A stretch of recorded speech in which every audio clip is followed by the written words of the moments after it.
नमस्कार। कथा कहानी पाई वंदना में आप सबका स्वागत है। आप सुन रहे हैं 55 खंभे लाल दीवारें उपन्यास। आज प्रस्तुत है इसका 13वां भाग। चलिए शुरू करते हैं। सरिता और मोहिंदर को डांटकर सुषमा का और भी बुरा हो गया। जिस तरह वह उन पर क्रोधित हुई थी वह उनके लिए बड़ी नई सी बात थी। सुषमा तो बड़े सीधे स्वभाव की जानी जाती थी। सुषमा ने 1 हफ्ते तक उन्हें कॉलेज से बाहर न निकलने की सजा दी। रुआसी सरिता और मोहिंदर मन ही मन मिस शास्त्री को कोसती चली गईं। उस दिन कोई छुट्टी थी और उन्होंने बाहर जाने का प्रोग्राम बना रखा था। सुषमा का भी पूरा दिन वैसे ही खराब हुआ। कई दिन तक प्रतीक्षा थी कि शायद नील पत्र लिखे, पर उसे उसका समाचार नहीं मिला। उसका कुछ करने या कहीं जाने का बिल्कुल मन न होता। मीनाक्षी मैटिनी शो के टिकट ले आई थी। खींच कर बोली, तुम तो संन्यास ले लो, दुनियादारी में बेकार फंसी हो, कभी कुछ मन ही नहीं होता। कहाँ हैं तुम्हारे नील? अगर लड़ाई हो गई है तो मुझे बता दो, जाकर उन्हें मना लाऊं। तुम्हारे मुंह पर हंसी तो दिखे। सुषमा ने हल्की झड़की से कहा, बस करो मीनाक्षी, क्यों खामखा नाराज हो रही हो? कह दिया मेरी तबीयत ठीक नहीं है। अगर शारीरिक कष्ट हो तो उसका इलाज किया जाए। तुम्हारे रोग का तो पता ही नहीं चलता। दूसरों के साथ तो कूद कर चली जाती हो, मेरा साथ पसंद न हो तो बता दो। उसके व्यंग से बचने के लिए सुषमा ने कहा, अच्छा भाई लो, मैं तैयार हुई जाती हूँ। मैटिनी पिक्चर के बाद बाहर ही लंच खा जब सुषमा वापस लौटी तो भौरी ने कहा, जैसे ही आप गईं नील भैया जी आए थे। सुषमा को जैसे किसी ने निराशा के गहरे गर्त में ढकेल दिया। कुछ कह गए? मुझसे पूछने लगे कि कहाँ गई हैं। मैंने कहा कि मैं जानूं, सलीमा गई हैं। तो पूछा कि कब आएंगी। मैंने कहा राम जाने। खाना खाने को तो मना कर गई हैं। सुषमा बिना कुछ और पूछे अपने कमरे में चली गई। उसे मीनाक्षी पर बड़ा क्रोध आ रहा था। उतना ही गुस्सा नील पर था कि हफ्तों तक खबर नहीं ली और आए तो पहले फोन भी ना किया। मीनाक्षी उसके पीछे पीछे आई। उसके पलंग पर बैठती हुई बोली, सच सुषमा, मुझे अफसोस हो रहा है मैं तुम्हें व्यर्थ ही घसीट ले गई। मीनाक्षी की उपस्थिति में सुषमा की चिड़चिड़ाहट और बढ़ी। वह तो अकेले छोड़ दिया जाना चाहती थी और मीनाक्षी का इरादा काफी देर जमने का था। तुम तो ऐसे कह रही हो जैसे वो मेरे प्रेमी हूं और मैं उनके पीछे पागल हूं। उसने कुछ रुखाई से कहा। तब वह कौन है? भाई, चाचा, परिवार के मित्र? मीनाक्षी को बुरा लग गया। मुझे दुनिया भर का ब्यौरा देने की जरूरत नहीं है कि कौन मेरा क्या है। सुषमा का स्वर तीखा सा था। तुम मेरी गिनती भी दुनिया भर में करती हो? मीनाक्षी ने आहत होकर पूछा। मीनाक्षी प्लीज, मेरा मन इस समय वाद विवाद करने का बिल्कुल भी नहीं है। और फिर मीनाक्षी का फीका पड़ा मुख देखकर सुषमा अपने आप पानी पानी हो गई। उसने मीनाक्षी के गले में बाहें डालकर कहा, मीनू, तुम बुरा मान गई, मैं तो पागल हूं। इसी बीच भौरी ने कमरे के दरवाजे पर खड़े होकर बड़े नाटकीय ढंग से घोषणा की, और नील भैया जी कह गए हैं कि भौरी में खाना यही खाऊंगा, शाम को फिर आऊंगा। मीनाक्षी मुस्कुराने लगी। सुषमा की दृष्टि घड़ी पर गई और उसने हड़बड़ा कर कहा, तो इतनी देर से चुप क्यों थी? पहले क्यों नहीं बताया? अब मैं चली, मीनाक्षी ने उठते हुए कहा। आज तुम भी खाना खा लो मीनू, सुषमा ने अनुरोध किया। नहीं भाई, मुझे अपनी जान प्यारी है।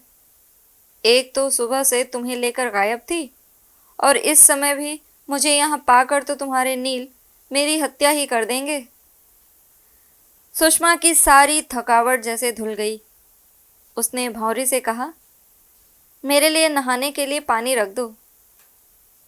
भौरी ने आश्चर्य से पूछा, इस टाइम? हाँ, अभी नहाऊंगी। बीमार हो गई तो? तुम्हें क्या, तुम पानी गर्म कर दो। भौरी रसोई घर में चली गई। सुषमा आकर ड्राइंग रूम ठीक करने लगी। खिड़कियों पर पड़े पर्दे खोल दिए और बाहर से तीखी हवा कमरे में भर गई। ड्रॉर से एस्ट्रे निकालकर मेज पर रखी। उसका पूरा शरीर खिंचे हुए तारों की तरह कसा कसा सा था। रह रहकर वह बाहर देखने लगती। एकाएक उसे लगा कि बहुत देर हो गई है, कहीं नील आकर उसे ऐसी दशा ही में न पाले।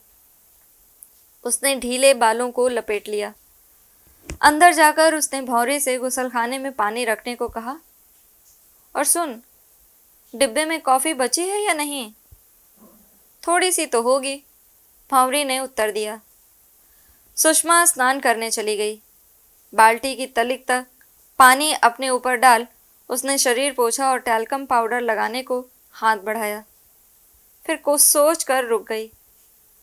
कपड़े पहनकर वह अलमारी में गई। अलमारी में बड़ी सावधानी से संचित एक सेंट की शीशी निकालकर उसने कर्णफूलों, ग्रीवा, कलाइयों में सुगंध लगाई। दर्पण में उसका मुख बड़ा निखरा निखरा लग रहा था। अपनी बाहों की गोलाई पर वह स्वयं मुग्ध हो गई। दोनों बाहें उठाकर और घूम फिरकर अपने आप को देखती रही। बाल गूंथकर वह बाहर बरामदे में आकर खड़ी हो गई। बाहर काफ़ी सर्दी थी। तब भी कुछ लड़कियां अपने मिलने आने वालों के साथ लॉन में बैठी थीं। विजिटर्स रूम में तेज प्रकाश था। कुछ लोग कैंटीन में भी बैठे थे। Good evening. सुषमा ने सरिता का स्वर पहचाना।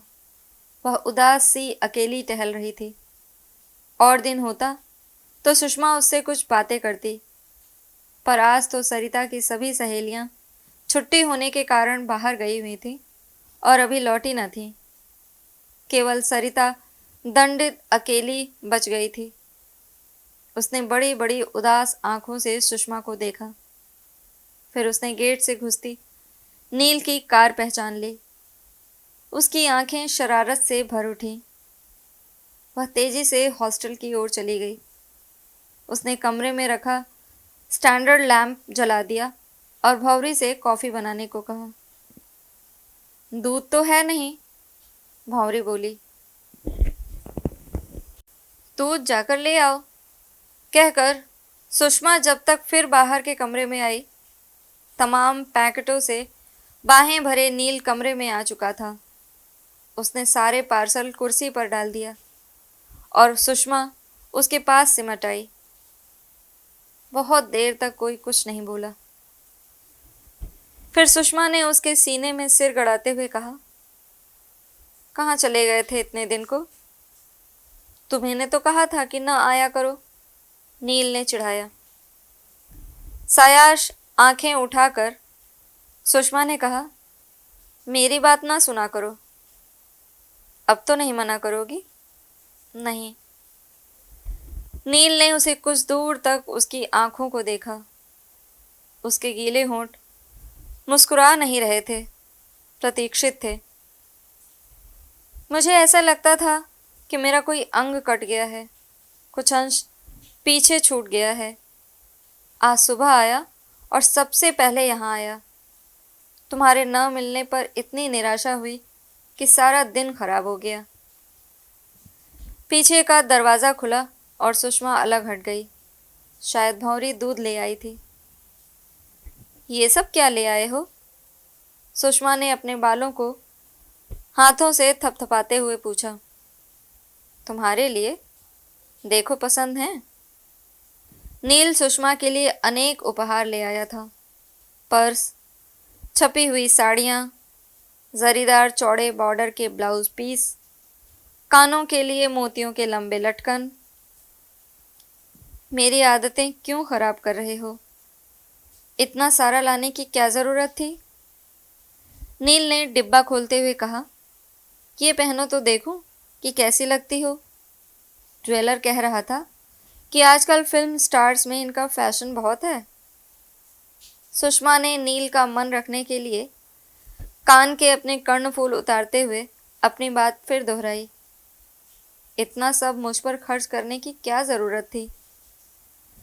नील ने अनुभव किया कि ये सब वस्तुएं लाने में अपने प्रति उसका आत्मीय भाव सुषमा को अच्छा लगा है, पर इन्हें स्वीकार करने में उसे हिचक हो रही है।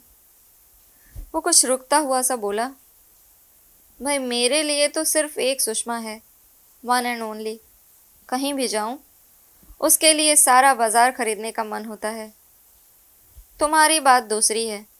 संजय के लिए ये लेना है, नीरू के लिए साड़ी लेनी है, विनय का स्वेटर बुनना है।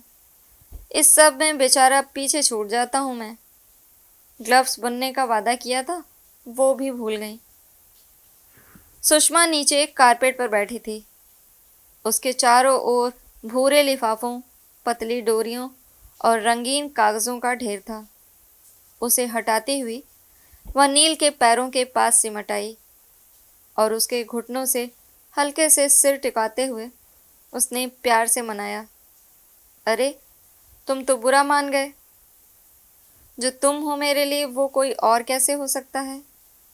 मैं भूली नहीं हूं अपना वादा, ग्लव्स बुनूंगी।